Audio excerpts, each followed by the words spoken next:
procedo a la presentación de doña Enora Benetto Prubot, que es la subdirectora para la gobernanza, financiación y desarrollo de políticas públicas de la Asociación Europea de Universidades. Como subdirectora, Enora Benetto es responsable de implementar la política de la Asociación Europea de Universidades en materia de financiación y gobernanza universitaria. Su trabajo se centra particularmente en la sostenibilidad financiera y en los modelos de financiación para la educación superior y la investigación, la autonomía institucional, las fusiones y los programas de financiación de la Unión Europea.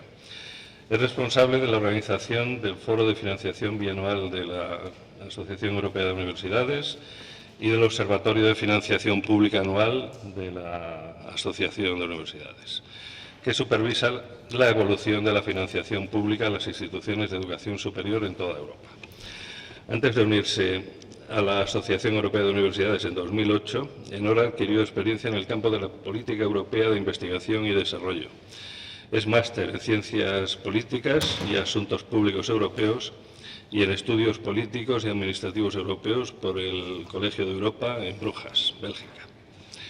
Bien, yo creo que ya sin más dilación le paso la palabra a nuestra ponente para que nos cuente lo que nos tenga que contar.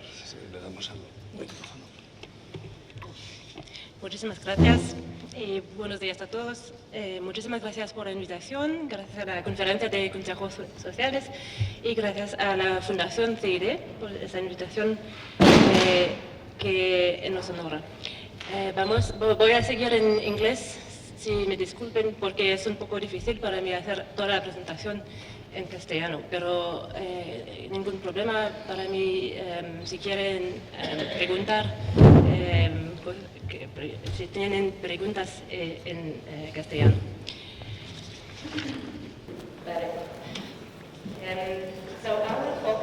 En este sentido me voy a centrar en 5 puntos en el día de hoy para darles una idea general de los datos que nosotros tenemos como la Asociación Europea de Universidades en los modelos de financiación para distintas universidades. Tendría que especificar que estamos hablando de universidades públicas dentro de Europa para ver las cuestiones de las eficiencias, que es un tema muy importante en este momento dentro de nuestro sector y por lo que tengo entendido es un tema muy importante de debate dentro del ámbito español. Vamos a ver las distintas reformas de financiación y las altas expectativas que se han creado y por parte de los políticos en cuanto a esas reformas. También debatiremos de manera breve la financiación de la Unión Europea, los programas europeos de financiación y acabaremos con un punto sobre el gobierno y la responsabilidad, pero lo haremos de manera muy breve porque mi antiguo presidente, Horst Tafel, va a hablarlo de manera más detallada y con un mayor conocimiento del sistema. En cuanto a lo que quería enseñarles en primer lugar es la diversidad que tenemos a lo largo de toda Europa en cuanto a los modelos de financiación. Este gráfico que aparece aquí lo único que hace es mostrarnos un grupo limitado de países, incluyendo a España dentro de ellos. Estos son datos que nosotros hemos compilado de las distintas conferencias de rectores, como CRUE, y es dato actualizado de este mismo año. La idea es mostrarle que tenemos distintos tipos de equilibrios. La parte azul es la de la financiación pública, tanto si estamos hablando de financiación competitiva o financiación pura que se da, y en verde aparece la financiación privada a través de gastos de matriculación, contratos o a lo mejor financiación filantrópica. Podemos ver distintos grados de dependencia hacia uno o hacia el otro, aunque en términos generales las universidades europeas continentales básicamente se basan en financiación pública, y por lo tanto podemos tener un impacto muy importante en instituciones que ya tienen unos constructos bastante rígidos.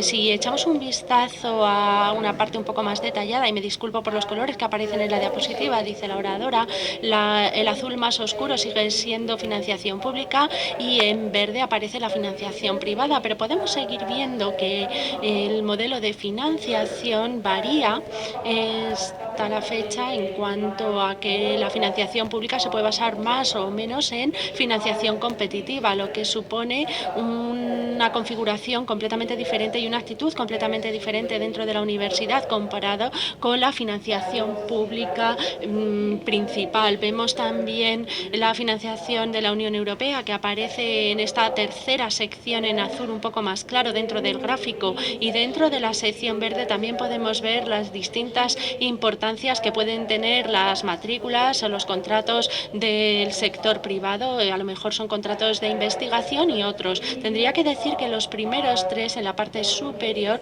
son todos los sistemas del Reino Unido, y pueden ver que los sistemas del Reino Unido son completamente diferentes con respecto a los que nos encontramos en el resto de Europa, debido al modelo que han elegido de financiación, que en ese se les diferencia muchísimo. En esto simplemente para mostrar que tenemos situaciones diferentes en Europa, pero en cualquier caso tenemos también tendencias comunes que vamos a ver.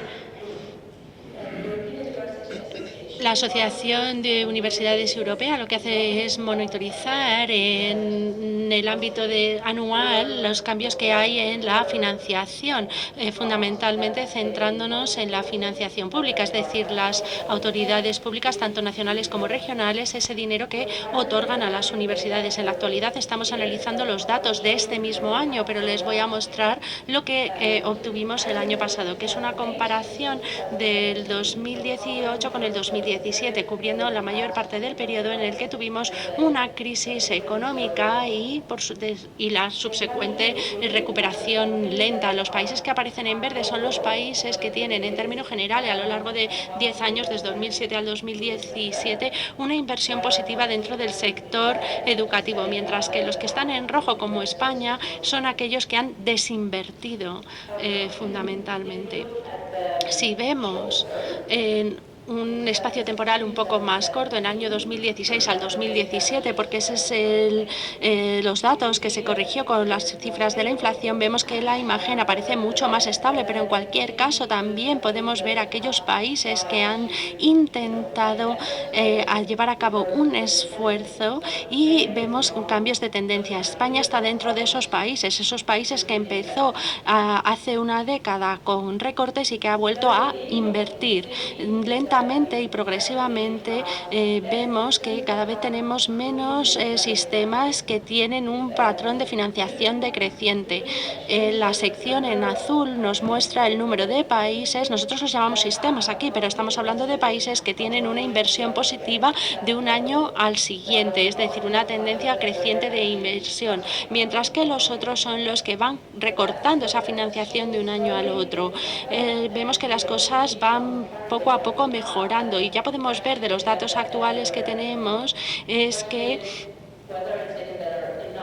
si esta mejora es suficiente o no, y en ese sentido tenemos que ser muy precavidos, porque vemos que hay un efecto de recuperación muy limitado con respecto a los recortes. Los recortes que se produjeron entre los años 2010 y el 2013 normalmente fueron muy importantes. Esto significa que los esfuerzos que se han hecho posteriormente para mejorar la situación no han llegado a ponernos al nivel del año 2008. Tenemos ahora países que realmente tienen una década completa de oportunidades perdidas en cuanto a la inversión. Es decir, que en el área de la educación superior europea y en el área de investigación tenemos un campo de juego completamente desequilibrados, con universidades en algunos países que han acumulado muchos obstáculos, muchos retrasos comparado con lo que han hecho sus socios, en un sistema en el que la Comisión Europea quiere crear redes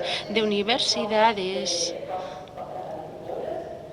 transfronterizas, lo que se llama la iniciativa universitaria europea. Pues esto va a hacer que sea muy difícil para las universidades españolas de alguna manera hermanarse con universidades suecas o alemanas y convertirse en socios plenos cuando tenemos unas limitaciones financieras y tanto que recuperar. Esto es en un contexto en el que está volviendo el crecimiento económico en muchos de los países, así que en muchos países existe margen de maniobra, y en ese sentido, podemos dividir los países a los que están intentando hacer un buen uso de ese margen de maniobra y aquellos que simplemente fracasan a la hora de hacerlo. Estos son los sistemas en los que estamos intentando animar para hacerles que entiendan el valor para tanto la sociedad como la economía si se reinvierte en la educación superior. Los otros elementos que debemos tener en mente es el tipo de presión demográfica que enfrentan en estos países, y ahí la situación no es la misma a lo largo de toda Europa. Tenemos Europa Central y Europa del Este, incluyendo de hecho Italia, que están ahora mismo enfrentándose a un declive poblacional. La mayor parte de los países occidentales están aumentando su cohorte de estudiantes, incluso en esos países en los que podemos ver que hay inversiones positivas, podemos relacionarlo con la situación actual de los estudiantes y si la financiación por estudiante está mejorando o se está degradando. Cuando echamos un vistazo a ambos tipos de información, los aumentos de financiación y la evolución de la población estudiantil, podemos hacer un análisis un poco más sofisticado. Estos son los que se llaman buenos estudiantes en Europa. Estos son los sistemas que están invirtiendo, pero podemos ver que las líneas en azul son el aumento de cifras de estudiantes. Tenemos una serie de sistemas que más o menos van avanzando, como Alemania, Suiza, Noruega o Austria. Tenemos otros sistemas que no son capaces de mantenerse a la altura, como Flandes en Bélgica o Dinamarca, y luego hay otro sistema que es un poco una excepción porque está invirtiendo a pesar de que su población de estudiantes está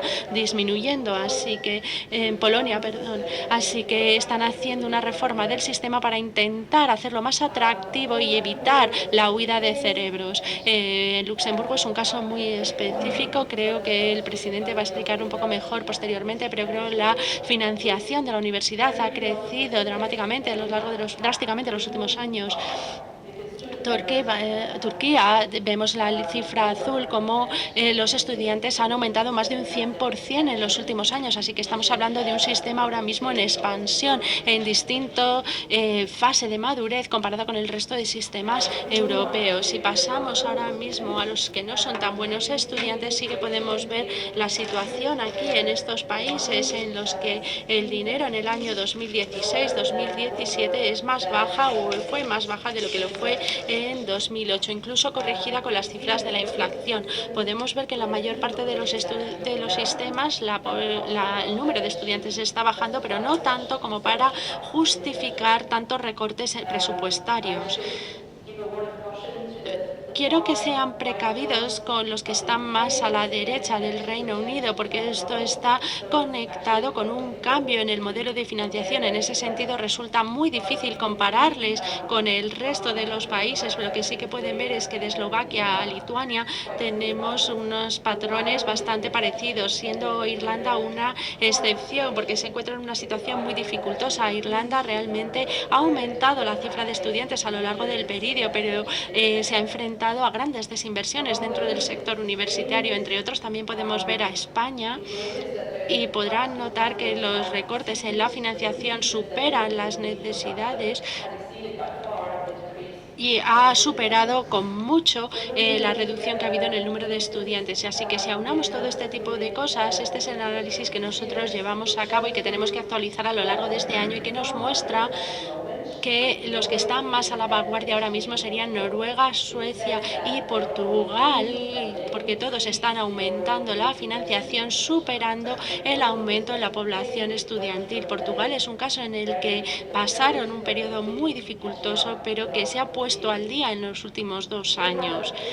Tenemos una cifra mayor de sistemas que están creciendo bajo presión, incluyendo mi sistema, Francia, Bélgica, etcétera, que son sistemas que invierten, pero están en el límite de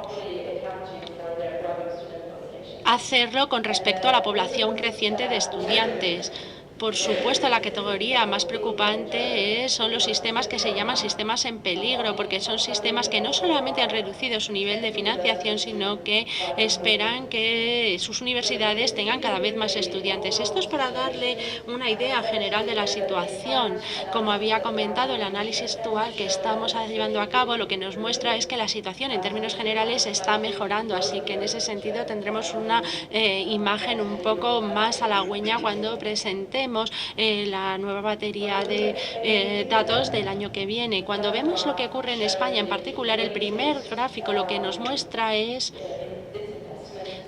la desinversión acumulada desde el año 2008. Esto nos muestra que de alguna manera se ha mantenido estable en un nivel muy bajo, mientras que la parte de la derecha lo que nos muestra son los cambios anuales, como de un año a otro ha cambiado el nivel de inversión. Si quieren mirar a la parte derecha, no vemos que en este momento seguimos estando en una cantidad que en términos generales es más baja de la que teníamos hace 10 años. Toda esta información también aparece incluida en esta herramienta magnífica que tenemos online, en el que podrán encontrar un link a la misma dentro de la presentación y les permite ver los datos para cada uno de los países, pero también lo que esto no les muestra es el modelo general del sector universitario en un país determinado. Tenemos esa información que además presentaré posteriormente. La segunda tendencia que quería comentarles a todos ustedes es la cuestión que tiene que ver con la eficiencia, la efectividad y una buena relación calidad-precio. Esta es la nueva narrativa en muchos países y es algo que está asumiendo en el ámbito europeo no solamente la Comisión, sino el Consejo de Ministros europeo, y es una consecuencia, por supuesto, de la crisis económica. La idea es ver cómo el sistema se puede reformar de tal manera que genere resultados similares o incluso mejores con recursos similares o menores, incluso como los recursos se ha convertido en un tema muy limitado. En ese sentido se está llevando un proyecto en este tema con las conferencias nacionales de rectores, especialmente en Irlanda y en el Reino Unido, que se han enfrentado a este tipo de pregunta, y esto nos ha permitido explorar la eficiencia desde una nueva perspectiva. La eficiencia no tiene que ver con los recortes de costes, o por lo menos no debería serlo únicamente sobre los recortes de costes o sobre buenos sistemas de compras o activos. Hay mucha eficiencia en una buena gestión operativa, así como en una gobernanza estratégica, y creo que puede resultar clave dentro del debate que están teniendo ahora mismo en España, cómo esta gobernanza estratégica puede ser más eficiente y más responsable a la hora de llevar a cabo las actividades que implementan la misión de la universidad. Tenemos toda una serie de informes en este sentido que no quiero detallarles exactamente, pero una conclusión clave de este trabajo es que la eficiencia es una responsabilidad colectiva, y esto incluye a las universidades, del sector, así como las autoridades públicas y hasta cierto punto también las instituciones europeas. Por supuesto, esto no es un cambio drástico, pero sí que requiere una política conjunta. La visión aquí lo que nos muestra es un potencial diferente de las actividades que pueden mejorar la eficiencia y quién puede llevarlas a cabo, en qué nivel. La crucial, por supuesto, es hacer una comparativa, un ejercicio de benchmarking. Y aprendizaje entre instituciones que pueden considerarse desiguales, y creo que la conferencia de consejos sociales hace exactamente esto. Lo que está haciendo es hacer un intercambio de información y mejores prácticas con el objeto de mejorar y tener una manera mejor de trabajar, así que de ese sentido apoyamos este tipo de acciones. Obviamente por parte de las autoridades públicas también existe una gran responsabilidad a la hora de establecer los marcos regulatorios, así como marcos de financiación, y estas son fuentes fundamentales a la hora de conseguir eficiencias dependiendo en cómo se llevan a cabo las casas.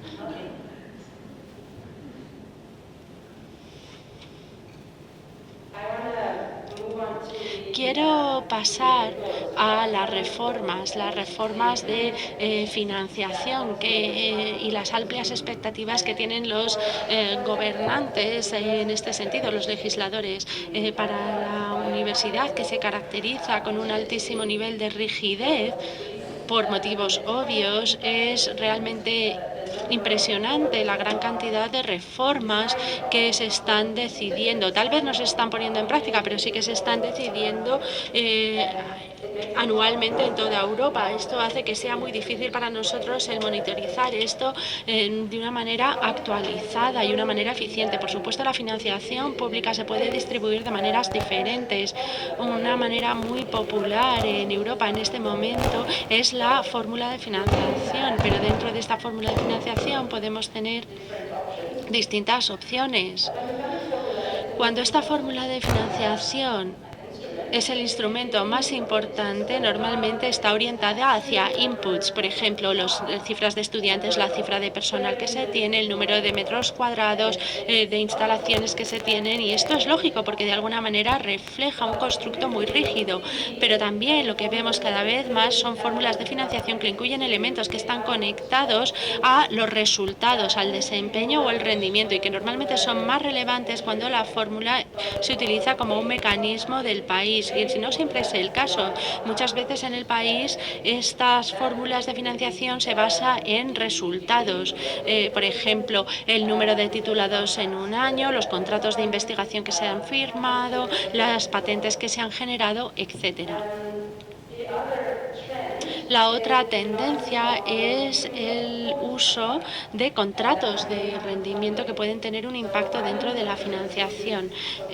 Por ejemplo, hay un pacto de un pacto de rendimiento en Irlanda, que es lo que hay una serie de cosas que se tienen que conseguir a la hora de tener este contrato. También en Austria también están cambiando este contrato para que la financiación se base en los resultados que se obtienen. Pero en cualquier caso, las herramientas de financiación pueden ser cualquiera que aparecen dentro de esa, digamos, caja de herramientas de financiación.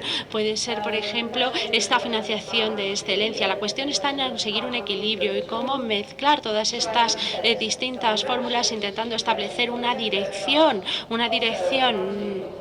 que sea buena para el sector, pero que además tenga en cuenta los costes fijos que tienen las universidades, porque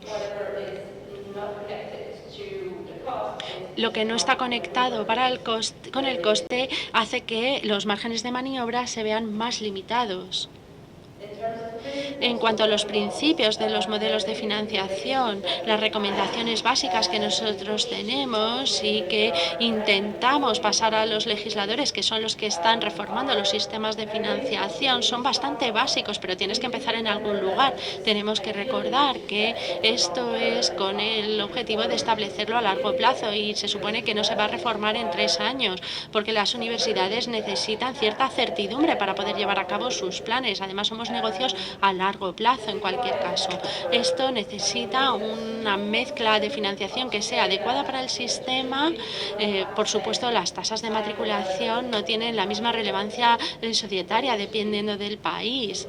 Además, tienen que ser simples y transparentes, tienen que ser comprensibles. No me acuerdo del número de países en el que era absolutamente imposible explicar de manera clara cuál era la fórmula de financiación de las universidades, porque todo el mundo se perdía con eso. Eso no tiene ningún tipo de sentido, el tener un sistema que sea tan complicado que ni siquiera los principales actores sean capaces de comprender esas fórmulas de financiación. Así que tenemos que tener una sensación de propósito. Lo que también es importante es que los indicadores que se utilizan no sean tales que las universidades no puedan tener ningún tipo de impacto sobre los mismos. Hay un montón de cosas con, por ejemplo, empleo entre los titulados, como puede utilizar como indicador. Claro, la calidad de la formación que se está dando, los programas de grado pueden estar conectados con las posibilidades de empleo, pero la universidad no es responsable del entorno económico de manera directa. Por eso es difícil utilizarlo como indicador. La tasa de empleo entre los titulados. También es importante que estos indicadores y la fórmula de financiación o el modelo de financiación se analicen en cuanto a el impacto potencial que pueden tener y los efectos que se pretende que tengan.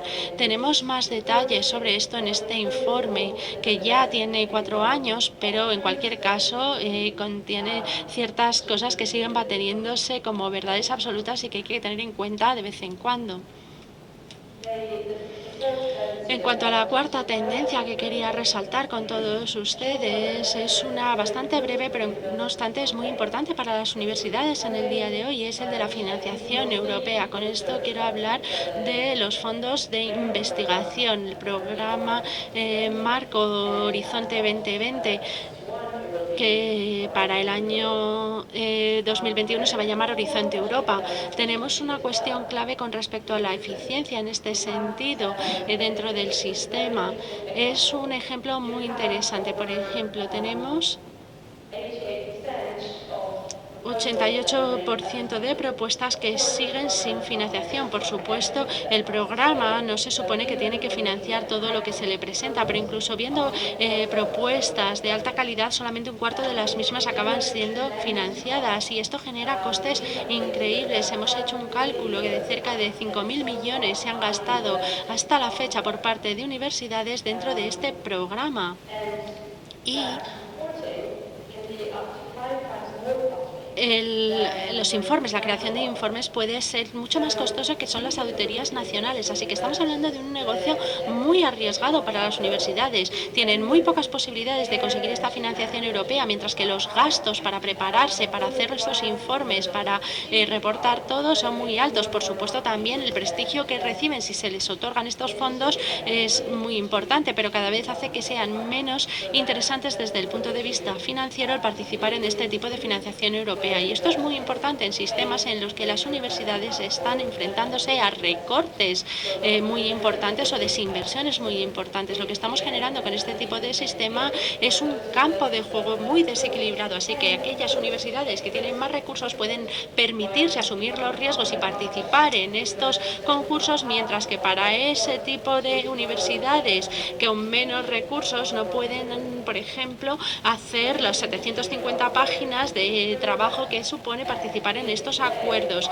Ahí sí que dentro de la Unión Europea estamos hablando de una simplificación y alinear las prácticas de financiación y confiar en las universidades que ya han sido auditadas en el ámbito nacional con las prácticas de contabilidad aceptadas en el ámbito también nacional, para que no sea tan costoso y no sea tan gravoso el participar en este tipo de programa. En cualquier caso, quiero hablar de otro tema que es subyacente a todas las cosas y es la tendencia 5, el de la gobernanza y la responsabilidad. En la Unión Europea tenemos unas líneas de trabajo en autonomía institucional que nos ha permitido desarrollar lo que se llama cuadros de mandos de autonomía o de independencia. Estas son las universidades y vemos qué es lo que pueden o no pueden hacer, qué es lo que hacen las universidades públicas y nos permite hacer modelos de gobernanza, establecer los modelos de gobernanza y cómo están aunados a los organismos de gobierno. Hay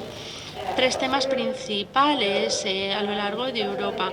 El primero es experimentación. En cuanto a gobernanza, en cuanto a autonomía de la organización, cada vez hay más sistemas que están experimentando y diferenciando a las universidades en cuanto a cómo se gobiernan. Tenemos sistemas, por ejemplo, en Estonia, en el que de 6 universidades, 2 tienen una legislación especial a través de la cual tienen un modelo de gobierno que las hace diferente a los otros 4 que tienen un consejo que las 2 no tienen. También tenemos sistemas que han desarrollado fundaciones. Encontramos estas en Suecia o en Portugal. Tienen derechos ligeramente diferentes y una independencia diferente a la otra. En Alemania también tenemos universidades, fundación, que también pueden hacer cosas más importantes que las otras. Las autoridades públicas, en muchos casos, lo que estamos viendo es que están dispuestos a llevar a cabo proyectos, aunque sean proyectos piloto. Dentro de nuestro sistema, en Francia, estamos haciendo mucha experimentación, pero lo estamos haciendo a gran escala. Cada 3 años tenemos un nuevo estatuto para las universidades o para la comunidad de universidades o universidades experimentales. Así que este es un campo muy interesante para la experimentación. La segunda tendencia tan importante y muy importante, que creo que es fundamental para el debate que tenemos aquí, es el de los miembros excelentes, la participación de miembros excelentes en la gobernanza de la universidad. Tengo mucho más detalles en otra presentación y en otros informes que les puedo hacer llegar.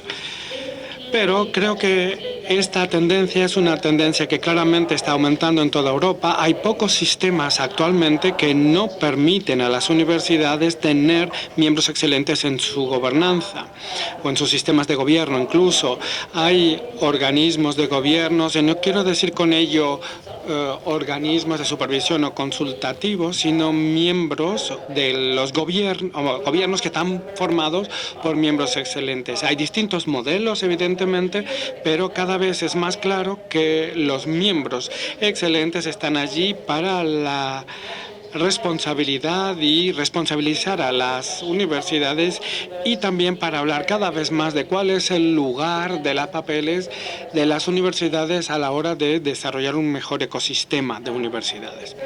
Y la tercera tendencia y tendencia final en cuanto a la gobernanza es la cuestión de la autonomía y las amenazas que pueden tener. Cuando empezamos a trabajar con esta cuestión hace unos 10 años, se esperaba que la autonomía iba a aumentar cada vez más, pero resulta que ha habido bastantes problemas en toda Europa que ponen en cuestión otra vez las capacidades de las universidades para organizarse a sí mismas y tomar decisiones estratégicas. Esto puede ocurrir y darse de dos maneras. Puede existir un impacto como impacto de la cuestión financiera, porque algunas universidades no tienen lugar de maniobra para tomar medidas estratégicas. Sin embargo, en algunos países de Europa hay más intervención de las autoridades públicas en las universidades y entonces se sienten legitimados para implicarse cada vez más y decidir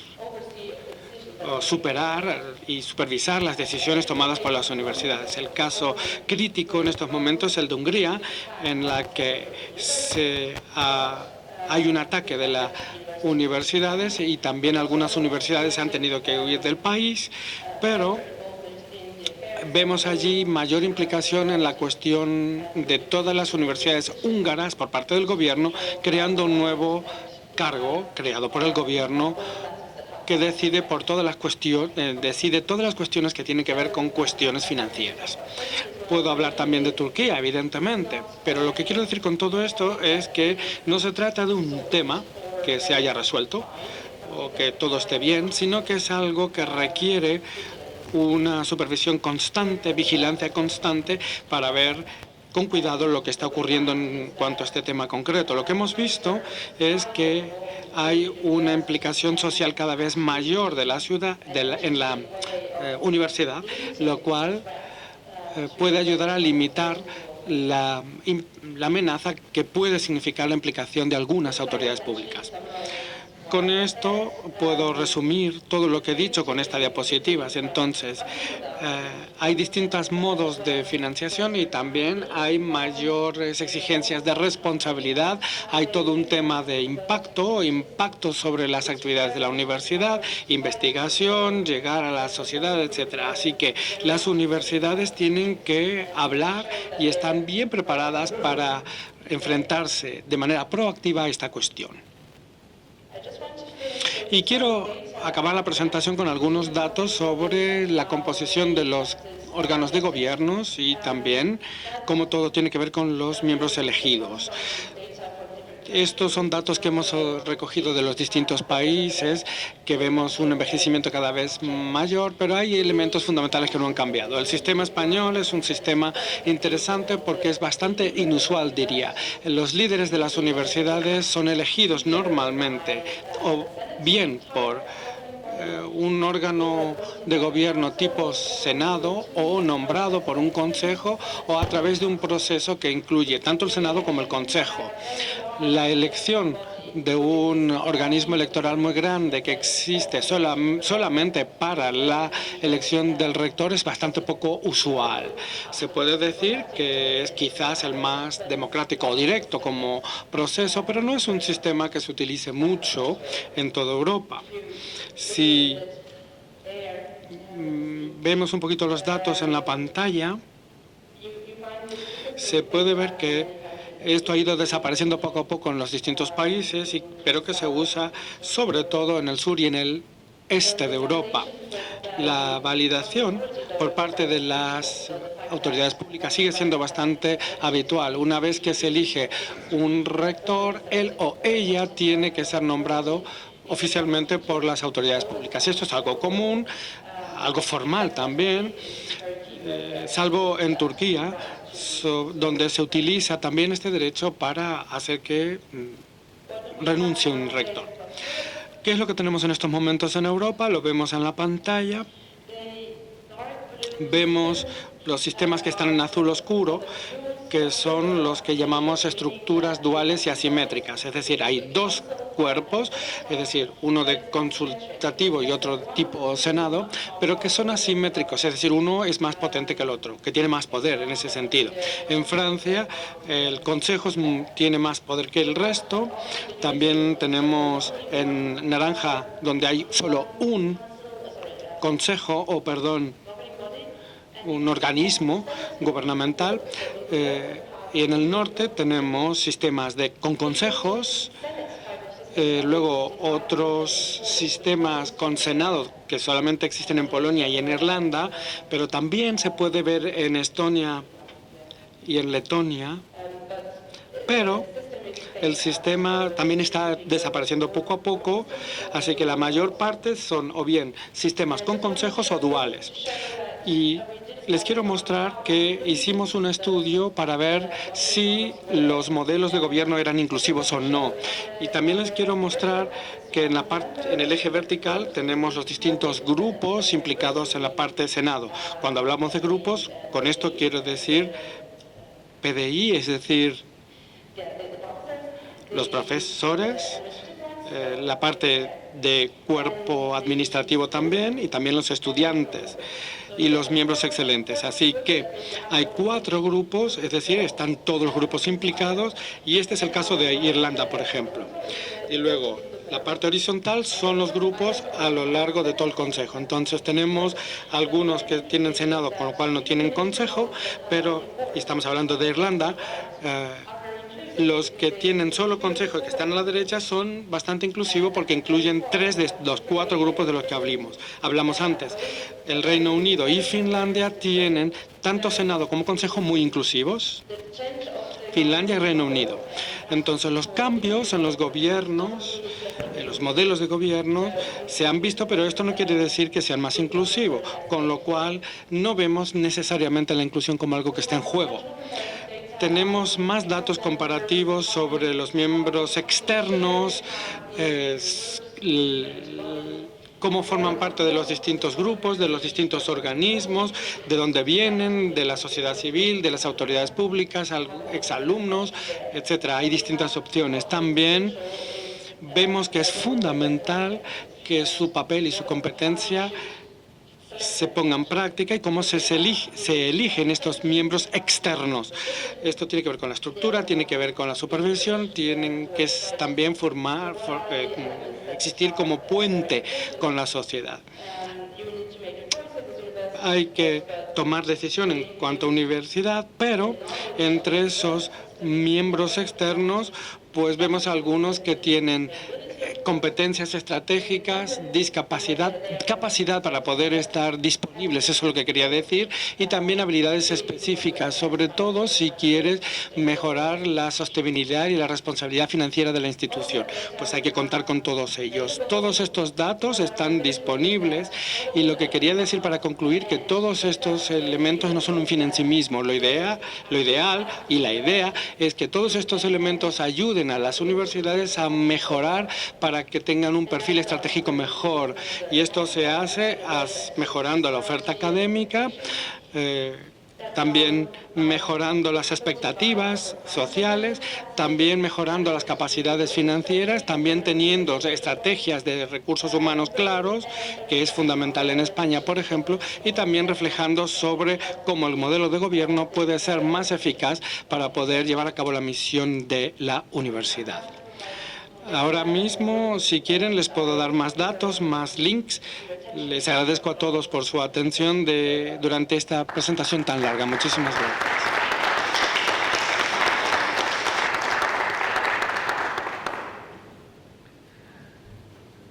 Bien. Supongo que tenemos un ratito para preguntas, así que si alguien tiene algo que decir. ¿Eres Charo? No te...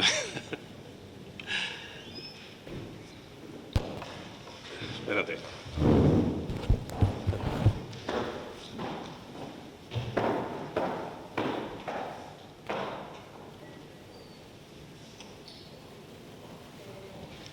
¿Se oye? No. ¿Se oye? Sí, ahora sí. Muchas gracias por tu presentación. Me ha parecido muy interesante y con muchísimas ideas para reflexionar. La pregunta que te quería hacer en concreto tiene que ver con la relación entre, si tenéis estudiado o analizado, la relación entre la pérdida de estudiantes y la subida de tasas universitarias, que empieza a ser una preocupación en algunos países porque ronda el 20% de los ingresos de las universidades y recae sobre las familias. Esa es una cuestión. Y la segunda... Mejor que yo responda. Bueno, tiene que ver, es en relación a algún estudio, si tenéis o consideráis que es de interés, analizar en relación a la subida de las tasas, el acceso de los estudiantes a las becas, grants. Es decir, si en los países todo esto va relacionado, sobre todo en los países que han perdido población estudiantil. Entonces, la evolución de la matriculación en Europa a lo largo de los 10 últimos años. Cuando actualizamos los cuadros de mando en 2017, estudiamos los 7 años anteriores. Y de los 30 sistemas que estuvimos estudiando, no vimos en ninguno de ellos un sistema en el que se introduzcan pago extra. Hay 2 sistemas que sí tenían, que habían quitado el pago por matrícula en Estonia en 2013 y todos los Länders alemanes también habían eliminado el pago por la matriculación. Lo que sí se ha introducido es un pago para la matriculación de los alumnos internacionales, sobre todo en los países nórdicos y más recientemente en Francia, aunque las universidades no están contentas con ello, por lo tanto no lo han puesto en marcha. Así que no hemos podido analizar en realidad el aumento o reducción del pago por matriculación, pero en Irlanda y en otros países esto se ha introducido como reacción a los recortes presupuestarios, pero la Comisión Europea ha elaborado un análisis muy bueno de este tema a través de la agencia Eurídice, que tienen, digamos, divisiones y sectores por países que estudian el tema. Entonces, la reducción de la población estudiantil en Europa Oriental ha llevado a más lugares disponibles y para también aceptar más estudiantes subvencionados. Hay algunos países que tienen unas cuotas de puestos libres, así que en aquellos lugares donde hay menos estudiantes, pues los estudiantes de otros países pueden ir allí, con lo cual es interesante. Pero la reducción de la población estudiantil en los países no tiene que ver con el acceso a la universidad, sino a 2 cosas, a un cambio demográfico y también a la huida de cerebros. Es por ello que Polonia, por ejemplo, tiene un enfoque muy específico para poder aumentar la financiación para que el sistema sea más atractivo. En cuanto al acceso a las subvenciones, es una cuestión fundamental, pero no es una cuestión que hayamos estudiado desde el punto de vista de la Unión Europea. Nuestra organización hermana, que es la Unión de Estudiantes, sí que ha elaborado un estudio sobre este tema. A la siguiente ponencia, ya vamos con un poquito de retraso. Bien, pues si no hay ninguna más, gracias por la atención y gracias a